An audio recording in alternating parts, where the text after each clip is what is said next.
J'aimerais vous inviter à lire un texte qui se trouve dans l'Évangile selon Matthieu, chapitre 7.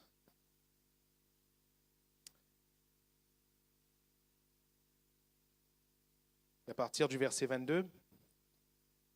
Bénissons le Seigneur pour cette merveilleuse semaine avec ces trois soirées d'édification que nous avons pu partager sur le sujet des dons spirituels.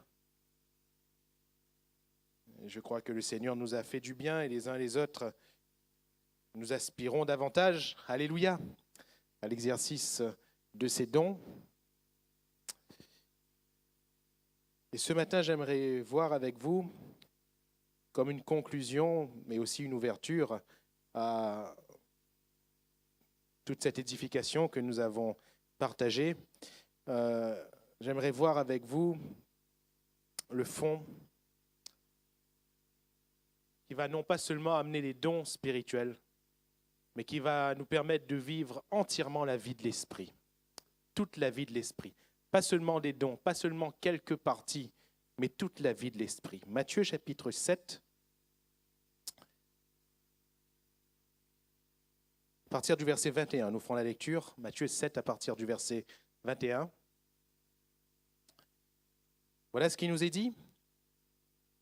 Ceux qui me disent « Seigneur, Seigneur » n'entreront pas tous dans le royaume des cieux, mais celui-là seul qui fait la volonté de mon Père qui est dans les cieux. Plusieurs me diront en ce jour-là, « Seigneur, Seigneur, n'avons-nous pas prophétisé par ton nom? N'avons-nous pas chassé des démons par ton nom? Et n'avons-nous pas fait beaucoup de miracles par ton nom? Alors je leur dirai ouvertement, je ne vous ai jamais connus, retirez-vous de moi, vous qui commettez l'iniquité. » C'est pourquoi quiconque entend ces paroles que je dis et les met en pratique sera semblable à un homme prudent qui a bâti sa maison sur le roc. Amen. Gloire à Dieu. Si vous êtes d'accord, nous allons prier quelques instants le Seigneur pour que sa parole soit dispensée selon sa grâce et qu'elle puisse toucher chacun de nos cœurs. Alléluia, faisons-le quelques instants. Seigneur notre Dieu, nous sommes devant toi. Que nos yeux, que nos cœurs ne soient que tournés vers ta parole, afin qu'au travers elle, tu nous parles ce matin. Et que tu puisses, Seigneur, nous enseigner, nous toucher, et que nous soyons, Seigneur, fortifiés. Qu'elle nous oriente, Seigneur, dans ta voie, dans le nom de Jésus. Merci, Seigneur. Amen. Gloire à Dieu. Ce texte nous parle, ce sont les paroles de Jésus, bien sûr, nous parle de manifestation de dons spirituels, prophétisés, beaucoup de miracles par ton nom, et également des signes que Jésus va évoquer en Marc 16, 16. Voici les miracles qui accompagneront ceux qui auront cru. En mon nom, ils chasseront les démons. Nous voyons des manifestations ici que nous qualifierons manifestations de l'esprit. Et nous avons vu que les dons spirituels sont des manifestations de l'esprit. Cependant, dans le contexte que nous venons de lire, en ce jour-là, Jésus leur dira ouvertement à ceux qui ont manifesté ces choses, « Je ne vous ai jamais connus, retirez-vous de moi, vous qui commettez l'iniquité. » Waouh! Est-ce que vous imaginez un seul instant quelqu'un que vous voyez en train de chasser les démons au nom de Jésus, en train de prier pour des malades, les malades sont guéris au nom de Jésus, en train de prophétiser au nom de Jésus, la prophétie s'accomplit, et cette même personne ne pas être sauvée. Parce que l'entrée dans le royaume de Dieu, nous sommes d'accord, c'est le salut. Oui ou non? Mon salut, c'est entrer dans le royaume des cieux, c'est vivre avec Jésus. Et s'il n'y a pas le salut, à quoi nous sert de manifester les dons spirituels? En quoi est-ce que les dons spirituels sont bénéfiques si moi-même, je ne suis pas sauvé? Je ne sais pas si c'est le cas pour vous, mais ce passage m'a toujours interpellé et m'a toujours maintenu dans une grande crainte. Parce que ce ne sont pas par les œuvres, que nous sommes sauvés. Ce ne sera jamais, jamais, jamais par les œuvres, et tenez-vous bien, même si ces œuvres sont spirituelles. Même s'il y a des miracles, même s'il y a des signes, même s'il y a des prodiges, ce ne sont pas garanties de salut. Souvenons-nous d'une chose, le diable aussi fait des miracles. Souvenons-nous d'une chose, Satan et ses démons sont aussi capables de nous étonner.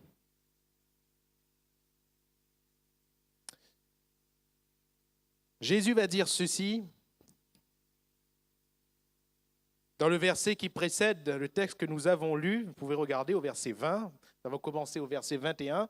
Le verset 20, Jésus va dire « C'est donc à leurs fruits que vous les reconnaîtrez. » Alléluia. Comment est-ce qu'on reconnaît un enfant du royaume de Dieu? Comment est-ce qu'on reconnaît un véritable enfant de Dieu? Ce n'est pas à ses dons, mais c'est à ses fruits. Alléluia. Ainsi, ça ne dépend pas de ce que l'on fait seulement, ça dépend de ce que l'on est et de tout ce qu'on manifeste. Alléluia. Pas seulement par quelques manifestations, pas seulement de quelques manifestations, parce que tous les hommes, quels qu'ils soient, sont capables de bien. Tous les hommes, quels qu'ils soient, sont capables de faire de bonnes choses. Mais l'enfant de Dieu, il fait la volonté de son Père. Alléluia. Non à leurs dons.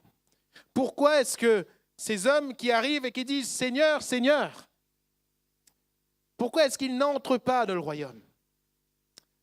Pourquoi est-ce qu'ils ont les œuvres qui manifestent la puissance de l'Esprit et qu'ils n'entrent pas dans le royaume?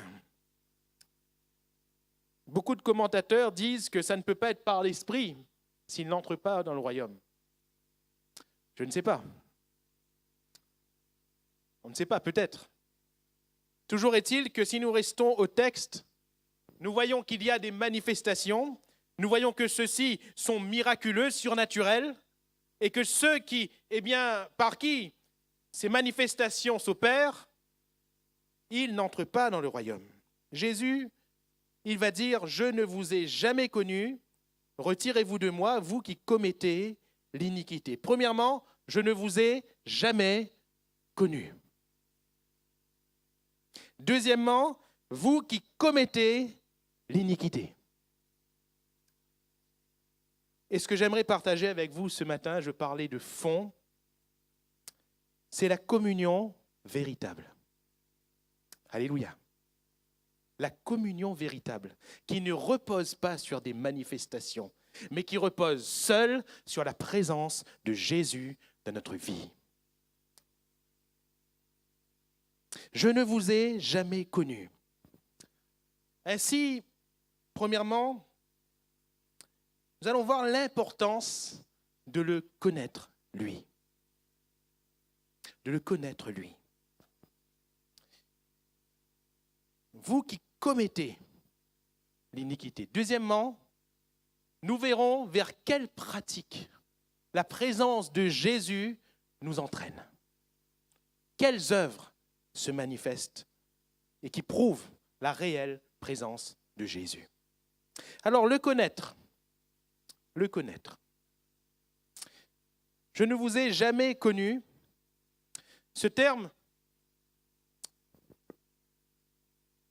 dans son essence, on le retrouve bien sûr à plusieurs reprises dans la parole de Dieu dans le Nouveau Testament, puisque c'est du grec, l'Ancien Testament étant d'une manière originale en hébreu, le Nouveau Testament en grec, traduit en français ou dans les langues de par le monde, et merci Seigneur pour les traductions de la Bible. Néanmoins, le verbe connaître ne désigne pas ici la connaissance qu'on va acquérir, par exemple, sur les rangs de l'école. Il ne s'agit pas du fait du savoir. Je ne vous ai jamais connu Jean 17, verset 3 nous dit ceci, la vie éternelle, c'est qu'ils te connaissent. Et on retrouve le même terme. C'est qu'ils te connaissent, toi le seul vrai Dieu et celui que tu as envoyé, Jésus-Christ. C'est qu'ils te connaissent. La vie éternelle, le salut, entrer dans le royaume des cieux repose sur un fondement principal, la révélation de Jésus-Christ, la connaissance du cœur de Jésus. Quelle est cette connaissance? Je répète, il ne s'agit pas pour nous de savoir la Bible. Il ne s'agit pas pour nous de savoir les principes doctrinaux de l'Évangile. Il s'agit pour nous d'une communion. Connaître, c'est vivre avec. Connaître, c'est former une seule et même personne. Adam connut Ève, sa femme. L'homme quittera son père et sa mère et s'attachera à sa femme. Et les deux deviendront une seule chair. Alléluia. Connaître. Dans le contexte de Jean 17, nous assistons à la prière de Jésus pour une unité. Jésus prie pour l'unité. L'unité de qui? L'unité de ses disciples. Et cette unité de ses disciples formera ce que Jésus va appeler l'Église. Alléluia. L'Église, ce n'est pas le fait que vous et moi, on se rassemble. L'Église, ce sont les hommes et les femmes que Jésus lui-même a unis dans un même corps spirituel qui dépasse notre entendement, qui dépasse notre intelligence, mais qui a comme seul fondement la révélation de Christ lui-même. Ceux qui font véritablement partie de l'Église sont ceux qui vivent personnellement avec Jésus. La vie éternelle, c'est qu'ils te connaissent, toi. Alléluia. Toi, le seul vrai Dieu, et celui que tu as envoyé, Jésus-Christ, ton Fils. La vie éternelle pour moi, ce n'est pas d'être dans une salle avec vous. C'est une bénédiction, c'est une grâce. C'est la suite logique de cette vie, c'est l'expression de cette vie. La vie éternelle, pour moi, avant, c'est que je connaisse Jésus. C'est que tu connaisses Jésus. Et connaître, c'est vivre avec. C'est vivre avec. Jésus va l'exprimer ainsi, donc, dans cette prière pour l'unité, qui ne va pas reposer sur la seule base de l'union. Des unions, vous savez, il y en a tellement. Hein. Il y a des unions sportives, équipe de foot, US. Il y a des unions d'associations. Il y a des unions de mairie, de maire. Il y a des unions politiciennes. Il y a des unions sociales. Mais l'Église n'est pas une union. La prière de Jésus n'a pas pour but une union, mais une communion. Une communion.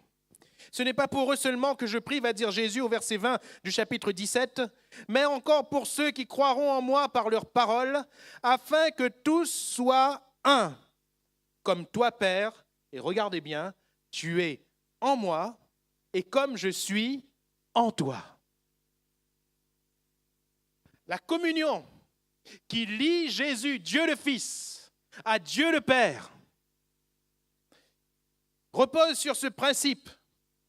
Père, toi en moi et moi en toi. Or, comment s'expriment ceux qui veulent entrer ici dans le royaume après des manifestations surnaturelles? Seigneur, n'avons-nous pas prophétisé par ton nom? Jésus va dire en Marc 16, voici les miracles qui accompagneront ceux qui auront cru. En mon nom, ils chasseront des démons. En mon nom, ils parleront de nouvelles langues. En mon nom, ils imposeront les mains aux malades, les malades seront guéris. En mon nom, Jésus n'a pas dit par mon nom. Le texte français est précis, même le texte grec est précis. Ce petit terme « en » n'apparaît pas dans Matthieu 7, dans le contexte que nous avons lu. Parce que le nom de Jésus, voyez-vous, ceux qui ont expérimenté ces manifestations surnaturelles, le nom de Jésus n'a pas été pour eux le nom de leur cœur, le nom de leur vie, le nom qui leur a été donné à eux. Ce nom a été pour eux un moyen pour manifester ce qu'ils voulaient manifester. D'ailleurs, et nous le verrons tout à l'heure, quand Jésus dit « vous qui commettez l'iniquité », en grec, commettre ici, eh bien, renferme également ce sens de faire commerce avec. Cela nous rappelle un peu les fils de Séva. Vous vous rappelez, hein? Dans le livre des Actes, une grosse entreprise multinationale qui s'était ouverte. Et ils ont vu la technique, ils ont vu le moyen qu'a utilisé Paul. Et ils ont dit, nous on va faire pareil. Paul chassait les démons au nom de Jésus. Eux, ils ont chassé les démons par le nom de Jésus. Parce que quand Paul chassait les démons au nom de Jésus, il était en Jésus. Alléluia. Il était en Jésus. C'est ce que les démons vont dire. Mais Paul, on le connaît. Pourquoi connaissait-il Paul? Parce que Paul est en Christ. Et ils connaissent Jésus. Les esprits méchants connaissent ceux qui sont rachetés. Les esprits méchants connaissent ceux qui appartiennent à Jésus. Il y a comme un sceau sur leur vie et les démons ne peuvent pas les toucher. Alléluia. Et ils vont dire aux fils de Séva, mais vous qui êtes-vous? Vous qui êtes-vous? Ils étaient 7. 5 ont réussi à fuir. 2 n'ont pas réussi. Et on connaît la fin. Et ça a été la fin de Séva Corporation. Ça a été la fin de l'entreprise. Fin brutale. La question est celle-ci. Peut-être que certains d'entre vous se la posent. Comment ça se fait que eux, là, dans Matthieu 7, ils ont réussi à chasser des démons? Si ces fils de Séva, ils ont chassé, essayé du moins de chasser par le nom d'eux, au nom de Jésus que Paul prêche, les démons ne sont pas partis, les démons sont restés. Comment ça se fait que cela arrive à chasser? La réponse, elle est vraiment très simple. Réfléchissez un instant. N'y a-t-il pas dans le monde des hommes et des femmes qui arrivent, je mets entre guillemets, à chasser des démons alors qu'ils ne sont pas en Jésus? N'y a-t-il pas des exorcistes? N'y a-t-il pas de ceux qui réussissent à, mais qui cependant ne sont pas en Jésus? Et mes frères et mes sœurs, nous devons quand même craindre. Parce que ce n'est pas parce que, je le répète, ce n'est pas parce que nous manifestons là un exploit spirituel que nous sommes réellement avec Jésus.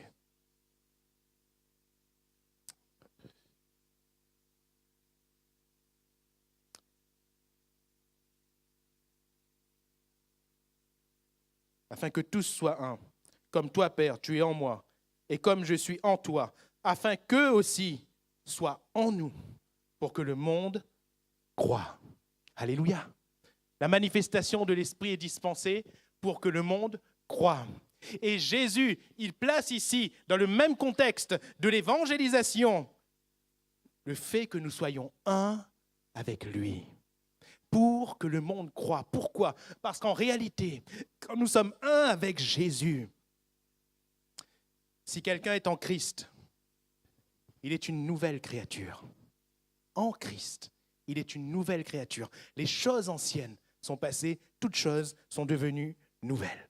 Alléluia. Et nous le verrons dans un instant. Quand nous sommes en Christ, nous devenons avec lui un seul et même esprit. Alléluia. Et c'est là tout ce qui va faire la différence, nous le voyons dans un instant. La deuxième condition, qui est en fait la deuxième cause, selon les paroles de Christ, la première, je ne vous ai jamais connu. Et mes frères et mes sœurs, je nous pose la question ce matin, est-ce que Christ nous connaît? C'est-à-dire, est-ce que Christ a une relation avec nous? Est-ce qu'il y a une intimité entre nous et Christ? Parce que c'est là tout ce qui va faire le fondement de la vie spirituelle véritable des enfants de Dieu. Est-ce que Christ nous connaît? Est-ce que nous-mêmes nous le connaissons? Premièrement, donc, je ne vous ai jamais connu. Deuxièmement, retirez-vous de moi, vous qui commettez l'iniquité. Vous qui commettez l'iniquité. Ce terme « commettre » signifie travailler, commercer, œuvrer. Travailler, faire du commerce, œuvrer. Vous voyez, ce n'est pas de l'iniquité qu'il commettrait sans faire exprès. Ce n'est pas un péché qui arrive dans la vie d'un homme. Parce que nous bronchons tous d'une manière ou d'une autre. Même étant enfants de Dieu, nous sommes surpris quand même par le péché, qui se trouve encore parfois dans notre vie. Néanmoins, l'enfant de Dieu véritable ne pratique pas, ne travaille pas, ne commerce pas, n'œuvre pas dans le péché. Alléluia. C'est ce qui fait la différence. Je le répète, je suis enfant de Dieu, il m'arrive de tomber. Mais quand je tombe, je ne me suis pas jeté par terre. Vous comprenez? Je tombe. C'est accidentel, ce n'est pas voulu. Le Seigneur est vivant pour que si je me tourne vers lui, il me relève et je reprends la marche. Alléluia. Mais celui qui se dit chrétien, celui qui se dit enfant de Dieu et qui volontairement pratique le péché, il sait que c'est mal, il fait quand même. Celui-là n'est pas enfant de Dieu. Parce qu'en Dieu, il n'y a pas de péché. En Dieu, il n'y a pas de ténèbres. La vie de Dieu qui coule en nous ne peut pas produire le péché. Ce n'est pas possible. Ce n'est pas possible. Vous qui commettez l'iniquité, que doit commettre alors l'enfant de Dieu? Alors bien sûr que ce terme, nous devons le bannir, parce que cela renferme, je le répète, le fait du travail dans le sens du commerce. Le verset 24 que nous avons lu et sur lequel nous avons terminé la lecture dit ceci, c'est pourquoi quiconque entend ces paroles que je dis et les met en pratique. Alléluia. C'est un terme voisin. Les met en pratique. C'est-à-dire quiconque ne va pas pratiquer l'iniquité, mais qui va pratiquer la parole de Dieu, alors il sera semblable à un homme prudent qui a bâti sa maison sur le roc. Alléluia. Le fondement sûr de la parole de Dieu, c'est le fondement de la présence de Dieu. Dieu est dans sa parole et la parole est en Dieu. Vous vous rappelez Jean chapitre 1er? Au commencement était la parole était avec Dieu, la parole était Dieu, elle était au commencement avec Dieu. Toutes choses ont été faites par elle, rien de ce qui a été fait n'a été fait sans elle. En elle était la vie, et la vie était la lumière des hommes. Alléluia. La parole était Dieu. Et au verset 14 de ce Jean 1er, la parole a été faite chair. Et elle a habité parmi nous, pleine de grâce et de vérité. Et nous avons contemplé sa gloire, la gloire du Fils unique. C'est passionnant, Jean 1, hein? Parce que la gloire de Christ est révélée. Et cette gloire est intrinsèquement liée à la parole. Alléluia. À la parole de Dieu. Non pas en nous forçant, en nous efforçant d'eux. C'est parce que si nous sommes véritablement enfants de Dieu, si Jésus est véritablement en communion avec nous et nous avec lui, la parole de Dieu est automatiquement notre fondement. Nous ne pouvons pas dresser une communion véritable avec le Christ en dehors de sa parole. Ce n'est pas possible. Nous l'avons lu, ceux qui me disent « Seigneur, Seigneur » n'entreront pas tous dans le royaume des cieux, mais celui-là seul qui fait la volonté de mon Père. Qui est le véritable enfant de Dieu? C'est celui qui met en pratique la parole, qui fait la volonté de Dieu. Jean 15, que nous connaissons bien, vous connaissez le texte sur le cep et le sarment. « Je suis le vrai cep et mon Père est le vigneron. Tout sarment qui est en moi et qui ne porte pas de fruit, il le retranche. » Et nous revenons sur le fruit. « Et tout sarment qui porte du fruit, il l'émonde, afin qu'il porte encore plus de fruits. » Mais comment est-ce que le sarment porte du fruit?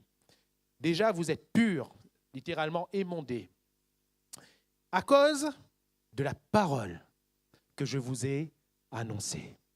Alléluia.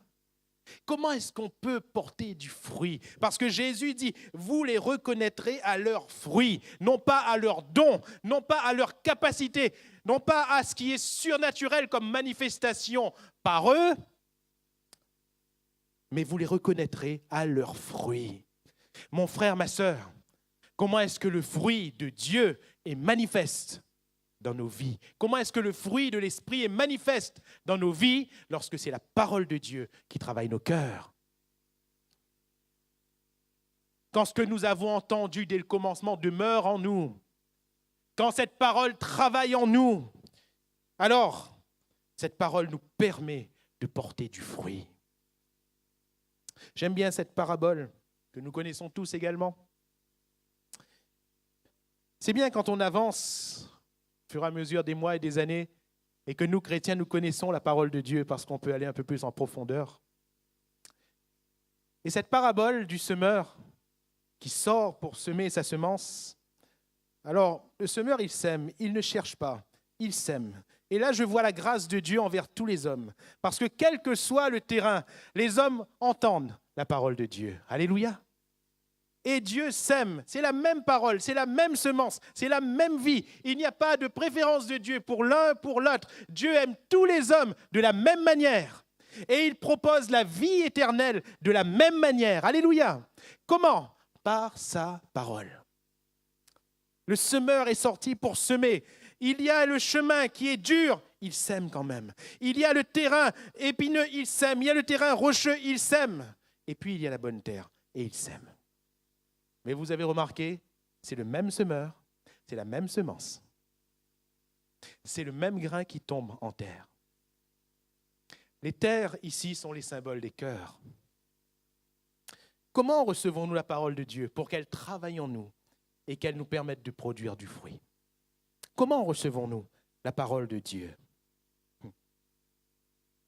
Déjà, vous êtes purs à cause de la parole que je vous ai annoncée. Déjà, vous êtes émondés. Déjà, vous êtes, je vais prendre l'expression la plus brute, taillés. Taillés. Les branches mortes sont coupées. Ce qui ne produit pas est enlevé. Comment? Par la parole de Dieu. Et mes frères et mes sœurs, mes chers amis, qui d'autre pourra couper ce qui est mort en nous? Qui d'autre pourra enlever ce qui rend notre vie improductive, si ce n'est la parole de Dieu? Autrement dit, ce matin, si toi qui m'entends, tu ne reçois pas la parole de Dieu, si ton cœur est fermé à la parole de Dieu, comment le fruit sera produit? Comment la vie sera-t-elle manifestée? À un moment donné, on ne produira plus. Et cette parole va nous juger. Jésus va dire à ces religieux qui étaient en face de lui, vous croyez que c'est moi qui vais vous juger? C'est Moïse qui va vous juger. C'est la parole qui va vous juger. Et vous serez condamnés par la parole que vous-même, vous êtes en train de proclamer. Si nous fermons notre cœur à la parole de Dieu, rien ne peut plus travailler nos cœurs. Croyez-moi, il peut y arriver le plus grand drame du monde. Rien ne pourra plus toucher notre cœur si nous la fermons à la parole de Dieu. C'est ce qui s'est passé dans la vie de cet homme riche qui vivait joyeuse et brillante vie, alors qu'il y avait Lazare, le pauvre, qui était là à sa porte, qui voulait manger quelques miettes qui tombaient de sa table. Vous vous rendez compte? Il voyait, il ne donnait pas. Le problème, bien sûr, c'est qu'il ne donnait pas, oui, c'est sûr. Mais surtout, il n'obéissait pas à la parole de Dieu. Et les deux sont morts parce que tous mourront d'une manière ou d'une autre. Certains d'une manière tragique, d'autres d'une manière douce. Mais la mort, c'est le même chemin pour tout le monde. C'est le chemin de toute la terre. Et ce qui s'est passé, c'est que ce riche, quand il a vu où il a atterri, le lieu de tourment, le feu qui était là, il a vu sa solitude. Et de l'autre côté, il voit Lazare qui est avec Abraham. Parce que dans le paradis de Dieu, on n'est pas seul. Mais en enfer, on est seul. Quand il a vu Lazare qui était heureux, lui qui était en train de souffrir, qu'est-ce qu'il va dire? Premièrement, Père Abraham, Abraham était son père, je ne sais pas. Permets à Lazare de tremper son doigt dans l'eau et de venir toucher le bord de mes lèvres parce que je souffre cruellement dans cette flamme. La flamme n'est pas physique, elle est symbolique, comprenez bien. Il n'y a pas de feu comme sur notre cuisinière en enfer. Le feu, c'est le tourment. Le tourment, c'est un feu pire que le feu qui brûle la peau. Et Abraham va dire, on ne peut pas passer de là à là-bas, et toi non plus, tu ne peux pas passer de là-bas à ici. C'est impossible. Alors il va dire, fais une chose alors. Permets que Lazare aille vers mes frères pour leur attester que ce qui est prêché finalement est vrai. La parole qu'ils entendent tous les jours est vraie.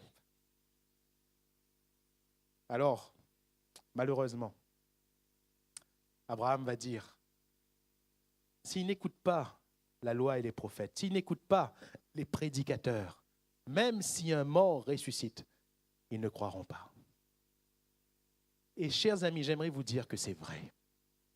Parfois, on lit ça, on dit quand même, Seigneur, si un mort ressuscite devant nous, nous croyons. Est-ce sûr? J'ai connu le témoignage d'un homme qui connaissait la parole de Dieu, qui connaissait le Seigneur et qui, à un moment donné, a abandonné le Seigneur. Alors, il a commencé à connaître des temps difficiles. Il s'est retrouvé au chômage. Il n'est pas revenu au Seigneur. À un moment donné, il a connu des temps de maladie. Il n'est pas revenu au Seigneur. À un moment donné, tenez-vous bien, il s'est fait agresser, frapper et laisser pour mort un soir où il allait seulement chercher une pizza. Il s'est fait entourer par des brigands et il a été laissé pour mort. On l'a pris, on l'a ranimé, il a été remis sur pied. Il n'est pas revenu au Seigneur. Il n'est pas revenu au Seigneur. C'était un miracle de le trouver vivant. Il n'est pas revenu au Seigneur. Sa fille, sa propre fille, est décédée. Une fillette est décédée. Et là, il a commencé à revenir au Seigneur. Mes frères et mes sœurs, notre cœur est dur. Le cœur de l'homme est très dur. C'est nous et nous seuls qui choisissons de recevoir la parole de Dieu. C'est nous et nous seuls qui choisissons d'avoir un bon terrain.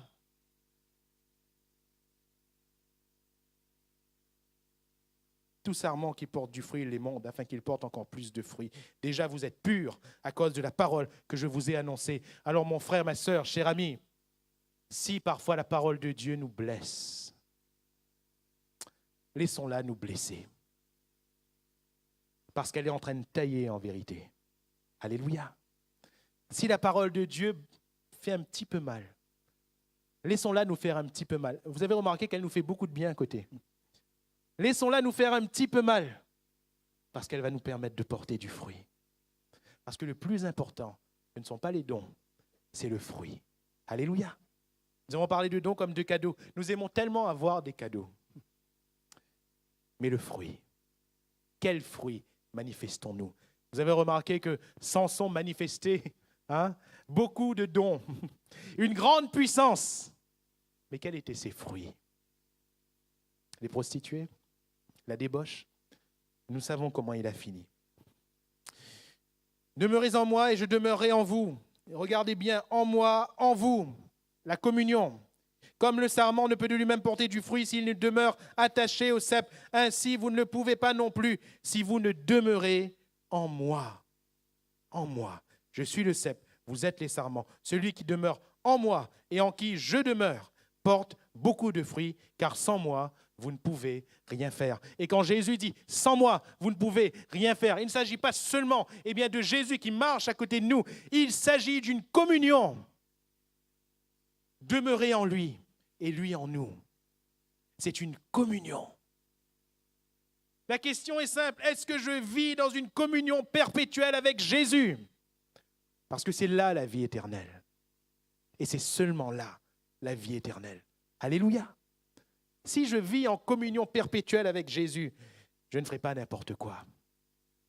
Et si je vis en communion perpétuelle avec Jésus, et c'est le dernier point que nous voyons maintenant, alors oui, les dons spirituels sont manifestés, mais dans l'authenticité de Christ. Je reviens sur ce texte. Ceux qui me disent « Seigneur, Seigneur », n'entreront pas tous dans le royaume des cieux, mais celui-là seul qui fait la volonté de mon Père qui est dans les cieux. La question est celle-ci. Comment faire la volonté de Dieu, du Père qui est dans les cieux? Comment faire la volonté de Christ? Comment? On a vu tout à l'heure, c'est la pratique de la parole de Dieu. Est-ce que ça signifie pour moi de connaître la parole et de la pratiquer d'une manière mathématique? Ce serait difficile. Ce serait difficile.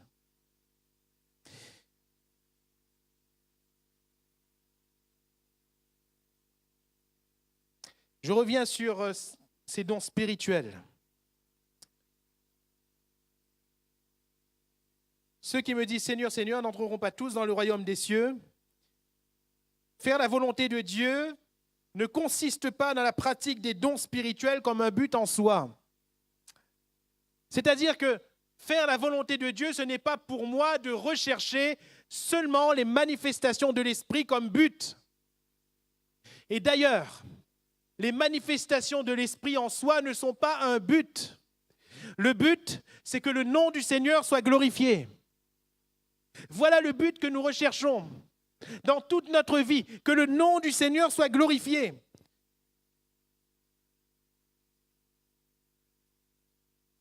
Le but, c'est de faire la volonté de Dieu. Et la volonté de Dieu, c'est quoi?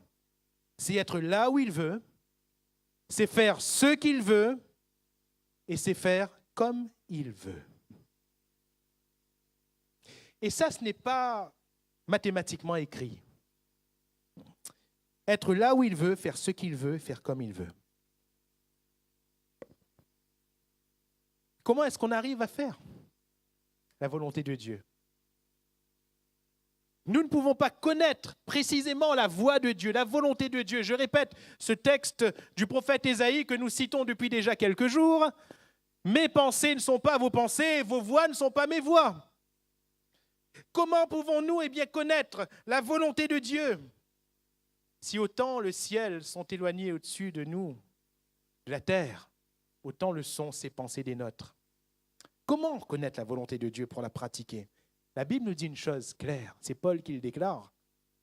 L'Esprit connaît les profondeurs de Dieu. Alléluia. Le Saint-Esprit connaît les profondeurs de Dieu. Qui peut connaître les profondeurs de l'homme si ce n'est l'Esprit de l'homme? De même, l'Esprit de Dieu connaît les profondeurs de Dieu. Et que va dire Jésus sur le ministère du Saint-Esprit? Il va dire, il prendra de ce qui est à moi et il vous l'annoncera. Il vous conduira dans toute la vérité. Ainsi, nous ne pouvons pas connaître la volonté de Dieu, mais l'Esprit connaît. Alléluia. Et l'Esprit qui est en nous, la communion que nous avons avec le Saint-Esprit, va nous permettre de vivre et de pratiquer la volonté de Dieu et aussi de manifester les dons de l'Esprit. 1 Corinthiens 6, 17 nous dit ceci, « Mais celui qui s'attache au Seigneur est avec lui un seul esprit. » Je ne sais pas si vous réalisez ces paroles. Celui qui s'attache au Seigneur, littéralement le terme ici, s'attacher, c'est être collé avec. Être collé avec. S'attacher. Celui qui s'attache au Seigneur est avec lui un seul et même esprit. Alléluia. Quelle était la volonté des disciples, des premiers disciples qui ont suivi Jésus? Vous vous rappelez pourquoi ils voulaient suivre Jésus? C'est quoi la raison pour laquelle ils voulaient être avec Jésus? Vous vous rappelez? Oui ou non? Qui peut me dire pourquoi? J'écoute. Pourquoi est-ce que André, Jacques, Jean, Pierre en premier ont commencé à suivre Jésus? Pourquoi? Dans quel but? Il y a eu, il est vrai, la pêche miraculeuse. Est-ce qu'ils ont suivi Jésus pour d'autres pêches miraculeuses? Parce que Seigneur, ça rapporte le pognon. On était contents, ça rapportait tellement de poissons ce jour-là. Seigneur, sans toi, la barque était vide. Avec toi, la barque est pleine. On a fait notre choix, on te suit. Hein? C'était beau, c'était miraculeux. Mais est-ce pour cela? Est-ce leur mobile? Non. Parce qu'ils ont tout laissé là sur la plage. Oui ou non? L'oseille est resté là. Ils ont suivi Jésus sans rien. Sans rien. Pourquoi voulaient-ils suivre Jésus? Je vous écoute, hein, j'attends toujours. Je vous aide avec des possibilités de réponse, mais j'attends toujours.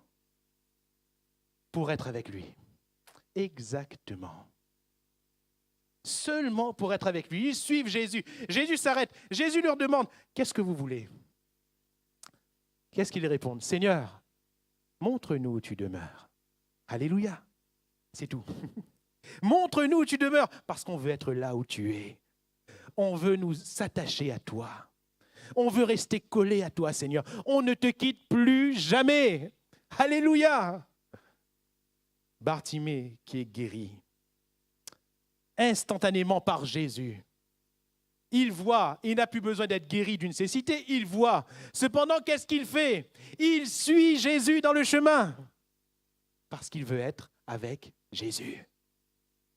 Celui qui s'attache à Christ devient avec lui un seul esprit. Et de l'autre côté, quelle était la volonté de Jésus? Pourquoi est-ce que Jésus a pris des disciples? Parce qu'il fallait commencer une église? Pour que les disciples aillent faire des miracles? Prêcher l'évangile? La Bible nous dit dans l'évangile de Marc que Jésus choisit 12 pour les avoir avec lui. Alléluia. C'est tout. Parce que la base de tout, c'est la communion. Celui qui s'attache à Christ, au Seigneur, est avec lui un seul esprit. Esprit ici, pneuma. Nous connaissons la traduction habituelle, c'est souffle. Hein, vous connaissez les pneumatiques, les pneus, parce qu'il y a de l'air dedans. Souffle. Littéralement, pneuma, c'est un mouvement de l'air. Un mouvement de l'air. Et vous vous rappelez dans Genèse chapitre 1er, l'Esprit de Dieu se mouvait à la surface des eaux. Celui qui s'attache au Seigneur est avec lui un seul mouvement de l'air. Alléluia. Je ne sais pas si vous voyez où je veux en venir. Faire la volonté de Dieu. Il n'y a que l'Esprit qui sache profondément et qui soit capable d'accomplir la volonté de Dieu. Si nous, hommes faibles, charnels à la base, pécheurs avant que Christ n'entre dans notre vie, si nous voulons accomplir la volonté du Dieu saint et inaccessible à l'homme, nous devons former avec Christ un seul et même esprit. Comment? En nous attachant à Christ. Alléluia. En nous attachant à Christ. Christ doit devenir le seul mobile de notre vie, la seule recherche de notre cœur. Notre seul véritable amour, c'est Jésus-Christ. La seule personne que nous voulons avoir devant nos yeux, c'est Christ. Celui pour qui je veux vivre, c'est Christ. Celui pour qui je veux respirer, c'est Christ. Je ne veux pas m'endormir sans lui. Je ne veux pas me lever sans lui. Alléluia. Exactement, vous avez compris, exactement comme une épouse. Le texte dit d'ailleurs, celui qui s'attache à une femme devient avec elle une seule et même chair. Et il y a une comparaison. Celui qui s'attache à Christ devient avec lui un seul et même esprit. Il y a une comparaison. Et regardez, lorsqu'on vit l'amour véritable vis-à-vis d'une épouse, vis-à-vis d'un époux, on ne veut rien faire sans, pas vrai? Jésus, le vrai amour, hein? Il y en a qui me regardent, ah bon, c'est vrai? On ne veut rien faire sans. On ne conçoit pas la vie sans l'autre. Si l'autre n'est plus là, on dirait qu'on meurt. Il y a certains, si l'autre n'est plus là, on dirait qu'il vit. Hein? Ça pose problème. Ça pose problème. Mais normalement, le véritable amour, si l'autre n'est pas là, je meurs. L'autre devient ma respiration, mes poumons, ma vie. Ma vie. Je ne conçois pas un projet sans ma femme. Ce n'est pas possible. Pourquoi? Parce que je me suis attaché à elle. Celui qui s'attache à Christ, comprenez la place que Christ doit prendre dans notre vie. Christ est plus qu'une religion. Christ est plus qu'un loisir. Christ est plus que tout. Alléluia. Il ne doit pas avoir seulement la première place, il doit avoir toutes les premières places. Le centre de tout. Alléluia. Car c'est sa présence, finalement, qui est notre paradis. Son royaume, le royaume de Dieu, c'est quoi? C'est les dons spirituels? Il n'y en aura plus, nous dit 1 Corinthiens 13 au final. Il n'y en aura plus. Dans le ciel, il n'y a plus de dons spirituels. Son royaume, c'est quoi? La prière? Il n'y aura plus de prière dans le ciel, il n'y a plus besoin. Son royaume, c'est quoi? C'est la foi. Il n'y aura plus de foi dans le ciel parce qu'on verra, on n'aura plus à espérer, on va voir. Alléluia. Il n'y aura plus ces choses-là. Mais par contre, il y aura lui. Alléluia. Il n'y aura que sa présence. Il n'y aura pas de cinéma dans le ciel. Il n'y aura pas le shopping. Il n'y aura pas la plage. Il n'y aura plus toutes ces choses. Il n'y aura plus toutes ces choses. Il n'y aura que lui. Alors si ici-bas, vous vous ennuyez avec lui, n'allez pas au ciel. Parce que c'est l'éternité qui nous attend avec lui. Si ici-bas, vous vous ennuyez avec Jésus, demandez l'enfer. Ce sera préférable toujours. Je plaisante, mais vous comprenez. Le paradis, c'est lui, c'est sa présence. Apocalypse, chapitre 21, chapitre 22. Il n'y aura plus de jour, il n'y aura plus de nuit, parce que l'Éternel éclairera le ciel. Le temple n'aura plus de porte, il n'y aura plus besoin. Ce sera sa présence, notre temple. C'est sa présence seulement. Lorsque nous vivons cette communion, nous sommes dans le mouvement de l'Esprit de Christ. Là où il va, nous allons. Alléluia. Et réfléchissez un instant. Les premiers apôtres, les premiers chrétiens de l'Église primitive, réfléchissons un instant. Ils allaient là où ils voulaient ou ils allaient là où l'Esprit leur conduisait? Ça fait une différence. Et posons-nous la question aujourd'hui, nous l'Église d'aujourd'hui, l'Église soi-disant moderne, est-ce que nous allons là où nous voulons ou est-ce que nous allons là où l'Esprit nous entraîne? Un seul et même souffle, un seul et même mouvement de l'air. Alléluia. Là où il va, nous allons. Et c'est pour cela que Pierre a pu dire devant ce boiteux, et nous revenons au don spirituel, ce que j'ai, je te le donne. Alléluia. Il n'est pas là par lui-même. Il n'est pas en train de parler par lui-même. Ce que j'ai, je te le donne. Au nom de Jésus-Christ de Nazareth, lève-toi et marche. Et le boiteux a été instantanément guéri. Que voulons-nous faire sans la communion avec Christ? Que voulons-nous faire sans la communion du Saint-Esprit? Quelle vie voulons-nous vivre sans le Seigneur? J'aimerais conclure.